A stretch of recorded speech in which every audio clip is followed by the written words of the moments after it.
If you like to make your NFL games a little more interesting, you've come to the right place. It's the Even Money Podcast with Ross Tucker and Steve Fezzik. Yeah, Vegas, baby, Vegas. It is the Even Money Podcast, presented, of course, by DraftKings. I'm Ross Tucker, former NFL offensive lineman, 5 teams, 7 years, classic journeyman.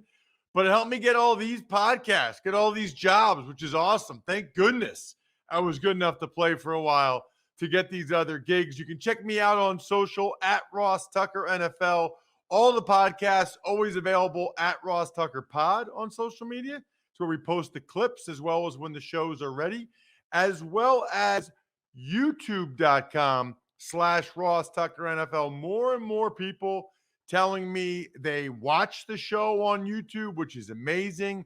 People sending me screenshots of me up on the big screen, which is terrifying because of how big my head is, but whatever. The star of this show, though, it's Steve Fezzik. You guys know that. At Fezzik Sports on Twitter. Only at Fezzik Sports, by the way, except no imposters. The only 2-time winner of the Super Bowl of professional football gambling, the Super Contest at the Westgate Casino out there in Vegas, where Steve resides. And speaking of our beloved DraftKings, very excited about today's guest. His name is Julian Edlow. You can follow him on Twitter at Julian Edlow. I like this. He's a DraftKings content specialist. He's not like a content provider. He's not like an analyst. Specialist in any endeavor in life, Julian, it just sounds good. Like if you come in, you're a finance specialist, or like that doesn't look good on your MRI. You're going to have to see the specialist. It sounds good when you're the guy that they bring in because you're the specialist.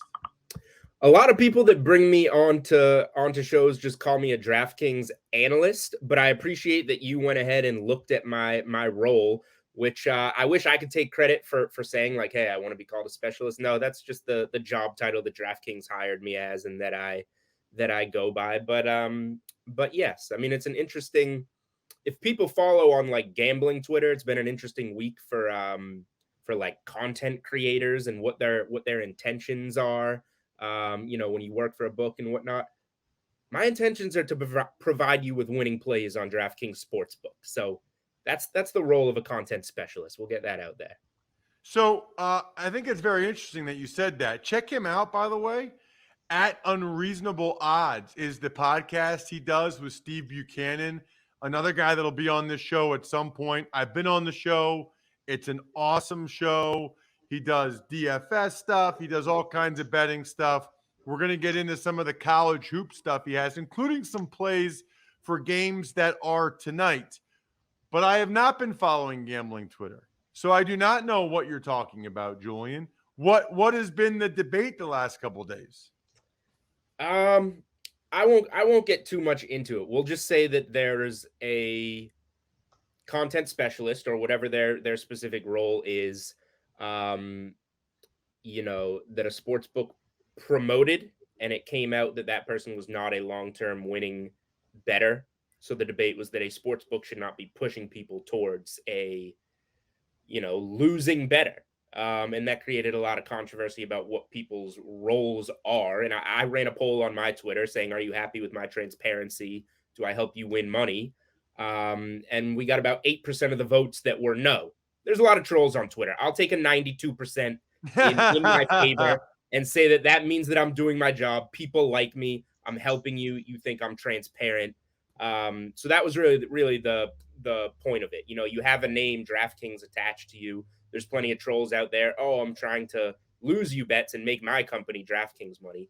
I have a reputation. I bet on these things. I want to win. So yeah, I mean, that's that. I'm a man of the better, and hopefully you do it on DraftKings Sportsbook.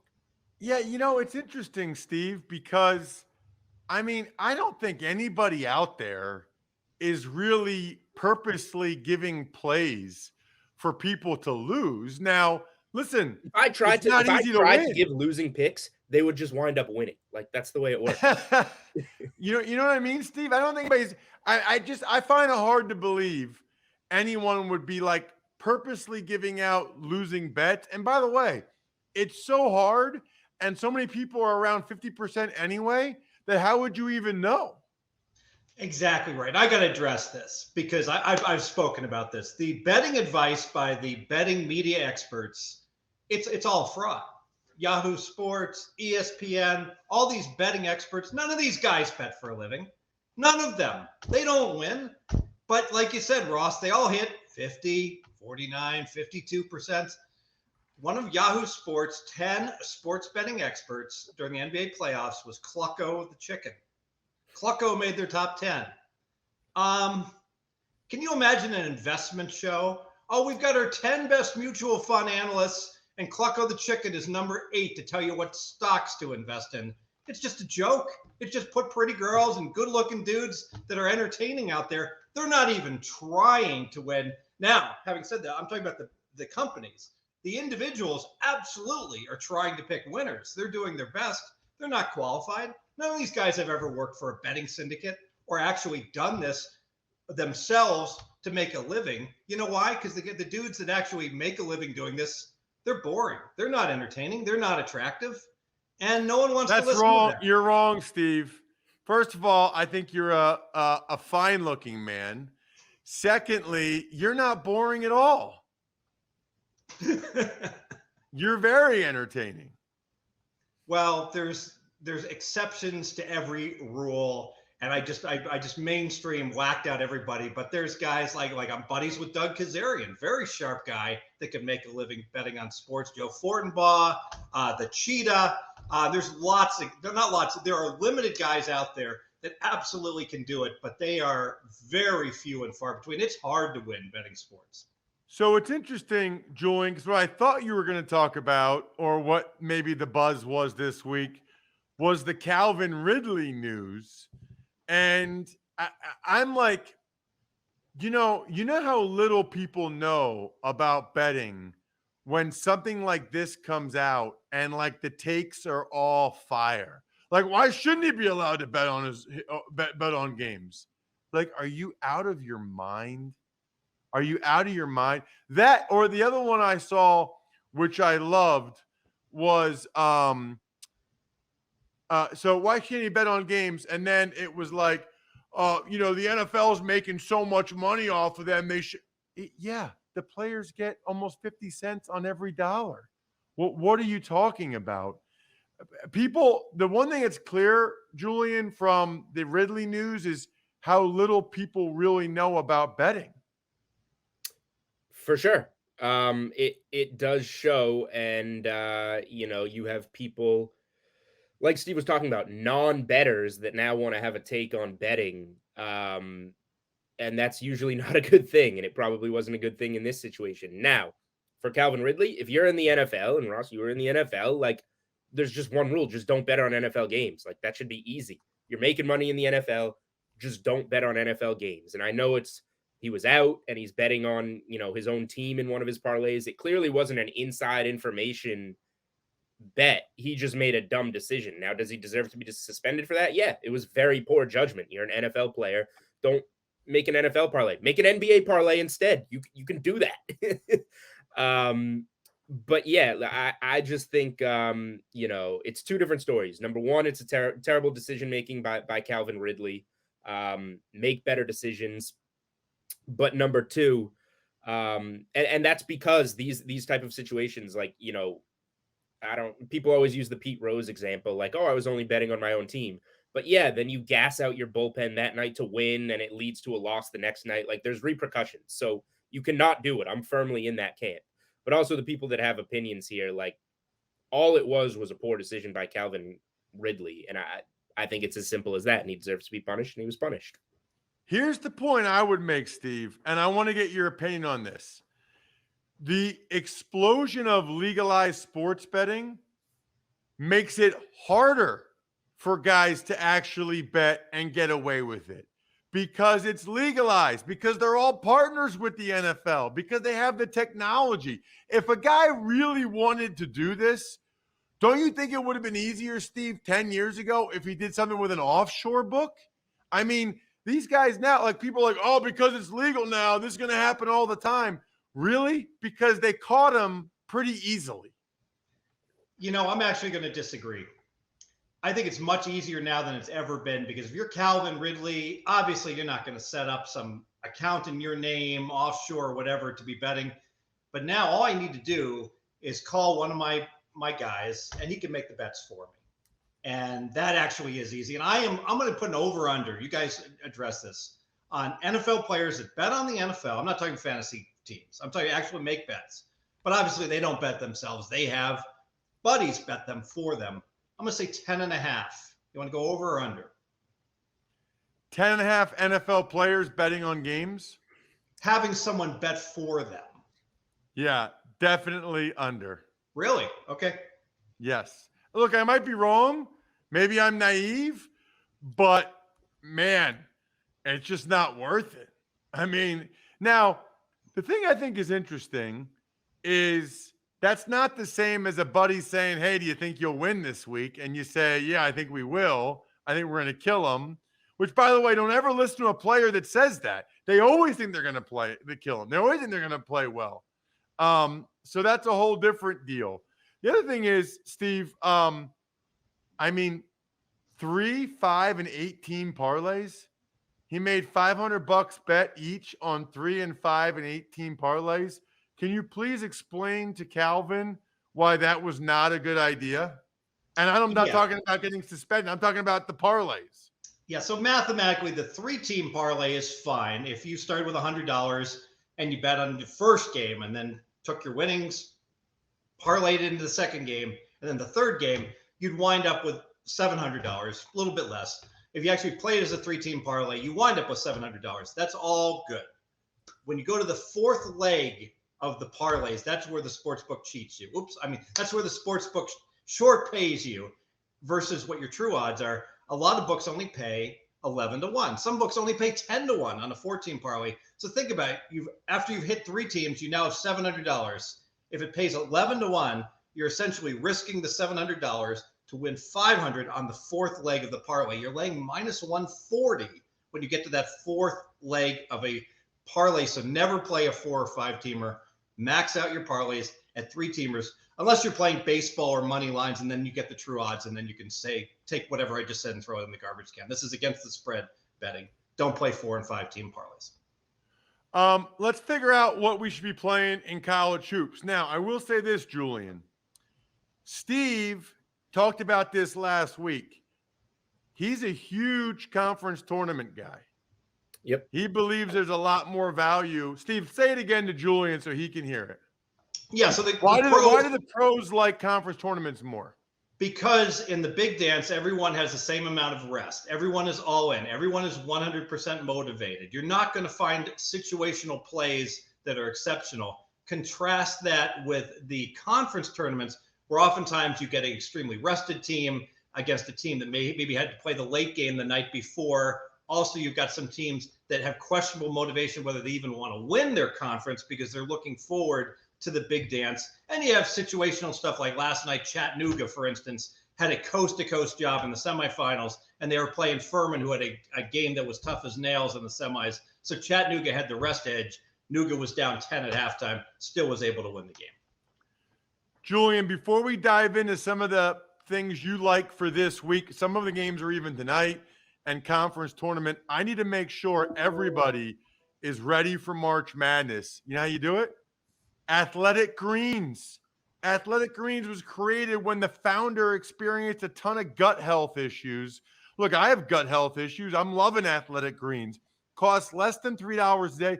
It actually tastes pretty good. I hadn't really heard of it until they started sponsoring the show. Now, everybody out to Andrew Brandt on the Business of Sports. Everybody evidently takes this thing, and it tastes pretty good. 75 high-quality vitamins, minerals, whole food source superfoods, probiotics, and adaptogens. Helps everything. Energy, recovery, focus, immune system, aging, everything. I said everything.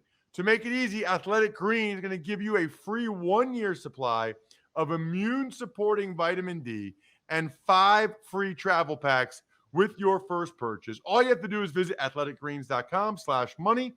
Again, that is athleticgreens.com/money to take ownership over your health and pick up the ultimate daily nutritional insurance. Julian, take ownership over a couple picks, couple bets. You heard what Steve had to say about why he likes conference tournament more than March Madness. Do you agree, Julian? And what are you thinking about for this week? I do agree. And Steve laid it out nicely. It's just you're getting different spots in the conference tournament, different rest, different motivation, different look ahead spots and whatnot. Whereas in March Madness, yeah, the rest evens out. There's no questionable motivation. I'll contradict myself a little bit, I guess, by saying my 2 favorite days of the year are the Thursday and Friday of the NCAA tournament. Those are the most fun to watch. And yeah, I'm going to bet them. But strictly as a bettor, yeah, I think you're getting better spots in these conference tournaments. And I really want to go out to Vegas for these conference tournaments. That's something I haven't experienced yet. I will be out there for the first 4 days of March Madness this year. So I'll be out there, I don't know, with the squares betting the March Madness games, which obviously we're all going to do. But yeah, the conference tournaments are where it's at. I'll start. Hopefully you get to this one early.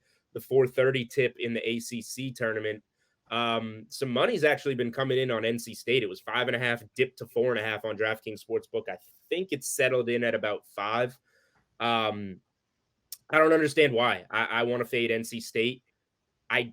It's not like I have too much nice to say about Clemson. They've been all over the place in ACC play this year. They have won 4 in a row and covered 3 of them coming in here. They're just kind of the best of the worst. Everybody playing on Tuesday in the ACC stinks, but I think Clemson's kind of the best of the worst. NC State has been just awful. They've been getting blown doors by everyone. They've won one of their last 11. They only covered once in their last 11. I think the throttling just continues. I think this is going to be kind of like a wire-to-wire Clemson. You can go first half if you want. I laid it for the game. Clemson's in trouble after this, but I think just fading it. I'm going to say fade NC State. I'm not going to say too many nice things about Clemson here. All right, so this never happens, but we have breaking news on the show right now, Steve. Aaron Rodgers is returning to the Green Bay Packers, according to Pat McAfee. So it's probably too late. I'll say Rappaport threw this out here. Rappaport put it out like 10 minutes ago that this is happening. Oh, interesting. And okay. Devontae Adams will be tagged. Oh, okay, great. I just saw Schefter retweeted Pat McAfee. My question is, Steve, in real time right now, by the time people listen to this or watch, it's too late. But as soon as that comes out, right now, you're probably mad at me that you have to be on this and can't be betting things. What are you hitting right now, Steve?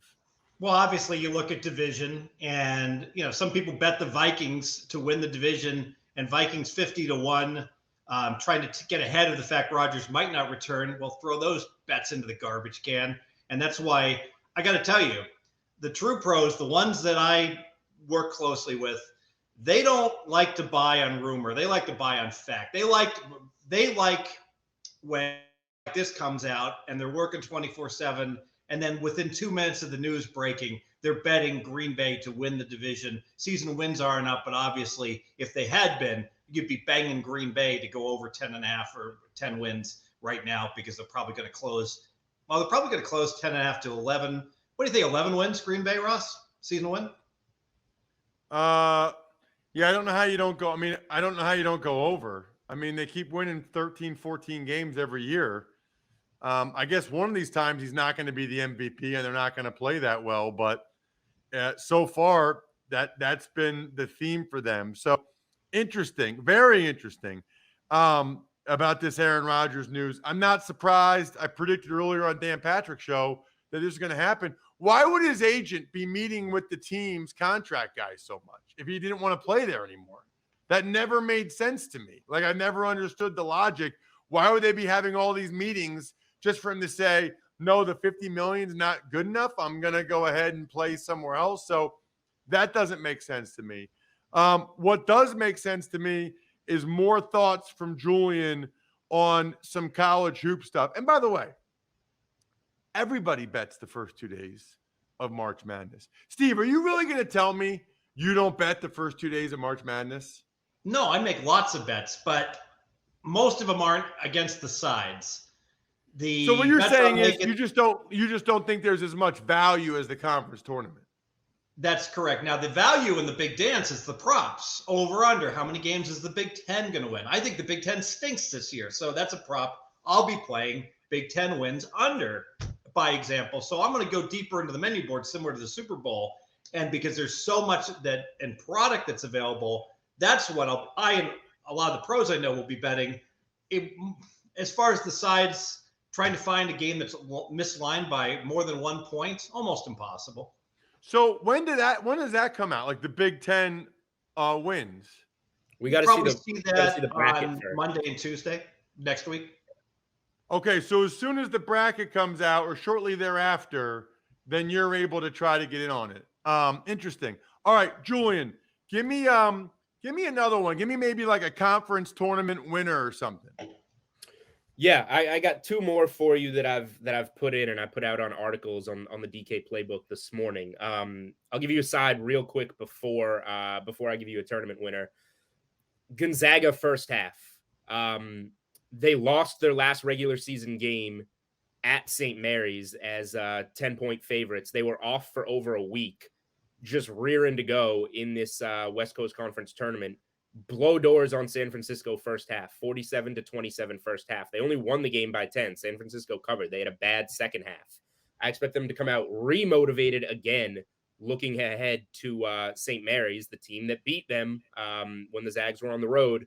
Zags laying 7 first half. I think they're going to come out and have another, double-digit lead here, just as they did in the regular season game that they did beat St. Mary's at home. So Zags come out and blow doors in this one tonight on Tuesday night. I'm going to go square chalk tournament winner. I know people like plus odds, but Duke minus 125 in a very down ACC. They're in the perfect spot. I took UNC plus 11.5 on Saturday, spoiled Coach K's final game. Losing that game is exactly what Duke needed.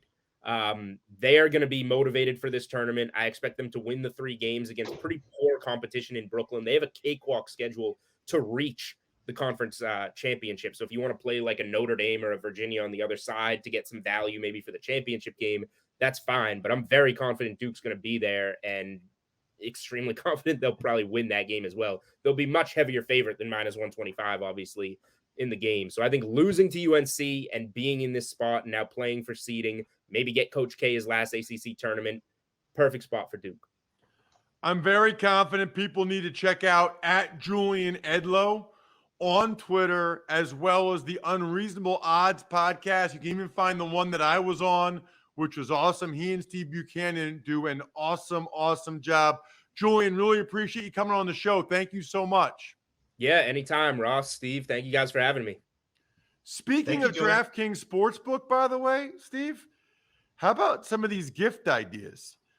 You can get DraftKings gift cards now. Don't know what to get your buddy for his birthday? DraftKings gift card. I'm actually going to my buddy's house for the first night of March Madness. Rather than bringing over like a beer or something, I'm going to bring him a DraftKings gift card. Why not? He can bet on the March Madness. Want to give yourself a Father's Day present? DraftKings gift card. Done and done. Just visit DraftKingsGiftCard.com to find a participating store near you. March is here. Get in the game with these 2 awesome, fun, and easy account funding options. The other one is funding your account with cash. Just sign up with the DraftKings Sportsbook app, select Fund with Cash in the payment section, and get the digital barcode. Then just take your cash and barcode to any one of our thousands of participating stores. Super easy. Steve, any comments before we try to get to an email question? Any comments on college hoops, how things have changed the last few years? Anything? Yes. It used to be if you woke up at 6:30 a.m., the early bird got the worm, Ross. So you get up, you're betting before anyone else into the virgin lines that are coming up on these conference tourneys, and you're getting really good value. Now, with the legalization of sports betting in so many states on the East Coast having legalized things, you know what? Set the alarm clock for 4 a.m. because 4:30 a.m., a lot of the Virgin lines come up for the games and they get hit immediately. So you're seeing things like conference tournament, championship game totals, and they open 140 at 4:30 a.m. and blink and they go down 3 points within 18 minutes, sometimes within 30 seconds. So just leisurely doing your work and then looking at what the lines are isn't going to work anymore. More and more, even the smaller bettors are just attacking the opening numbers. Love that, Steve. Love that. All right. Speaking of attacking, let's attack one of these questions, Bri. Ever wanted to ask a professional sports bettor a question? It's time to Ask Steve. Remember, anytime you take advantage of any of our sponsors, absolutely anytime, all you have to do is send it to me, ross@rosstucker.com. And then from there, you're able to ask any question of Steve you would like to ask. Here's one. Love all. This is from, who's this from? Jared. Love all your shows. Look forward to Tuesday Even Money podcast. All the information that you both bring to the table has helped me become a better NFL handicapper. Question is for Fez. This is a little bit late, but you can still tell him what you would have done. I have a futures wager I placed back in March. It's March, ironic, on the Rams to win the Super Bowl at plus 1,000. I know the right thing to do is to hedge myself with the Bengals money line. But my question is, at what percent of my wager would be appropriate to hedge in a way to guarantee winning money? I feel in my heart and mind the Rams are going to win the game, but I also know it's not foolproof, and I would be crazy to not hedge something. All right, so what's your advice, Steve, for Jared? It's too late now, but this is still a question a lot of people have. He had the Rams plus 1,000 win the Super Bowl. What would you have recommended he do at that point? So this is going to come across as too much of a past post, but if you go back to my previous shows, Ross, you and I have done and other hits, I've always advocated this. He should have won double on this because in the Super Bowl, the money line is always too low on the favorite because the squares, the recreational bettors, bet the underdog to win outright. That's why when you have a year like this where the Rams win, but they don't cover, the books clean up because the recreational bettors lay 4 and 4.5 on the Rams, and the square ball bettors bet the Bengals to win outright on the money line so that the number comes down too much. And in fact, Mattress Mac, the dude in Houston that had a guarantee if the Bengals would have won, he bet the money line on the Bengals for like $6 million, might have been 5, might have been 8, I don't recall.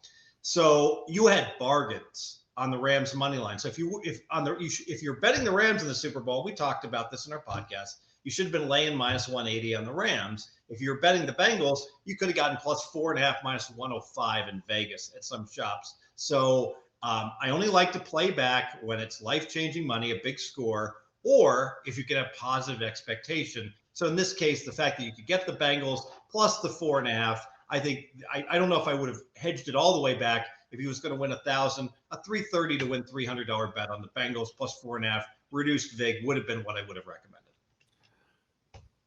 I don't know how you do all that in your head. It's unbelievable. But what I've taken from you a million times is it's about getting the best of the number. I mean, 4 a.m., that I could do.